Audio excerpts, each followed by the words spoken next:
జగన్మోహన్ రెడ్డి నువ్వు ప్రభుత్వంలో ఉన్నప్పుడు, నీ ప్రభుత్వ హయాంలో నువ్వు ముఖ్యమంత్రిగా ఉన్నప్పుడు నీ నిర్లక్ష్యం వల్ల జంగారెడ్డిగూడెంలో 42 మంది చనిపోయారు కల్తీసారా తాగి. బోటు ప్రమాదంలో 37 మంది చనిపోయారు. అన్నమయ్య డ్యాము 32 మంది చనిపోయారు. కరోనా మృతులు, వ్యాక్సిన్ లేవు, ఆక్సిజన్స్ లేవు, కొన్ని లక్షల మంది ప్రాణాలు కోల్పోయారు.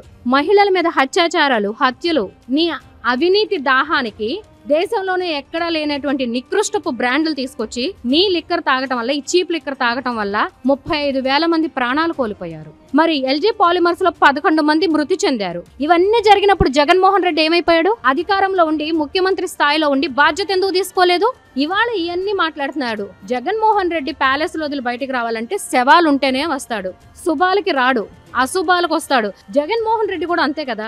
అరే చనిపోయి ఆ కుటుంబాల వాళ్ళు బాధగా ఉంటే అక్కడికి వెళ్ళి నవ్వుతాడు పిచ్చి సన్నాసల్లే. అరే నీ బాబాయ్ హత్య కేసులో నీ చెల్లి ఢిల్లీ గల్లీ అంతా తిరుగుతుంది. ఈ రోజుకి ఏం న్యాయం చేశావు? తల్లి మీద కేసు పెట్టిన దుర్మార్గుడు కదండి ఇతడు మాట్లాడుతున్నాడు ఆ ప్రజా శ్రేయస్సు గురించి.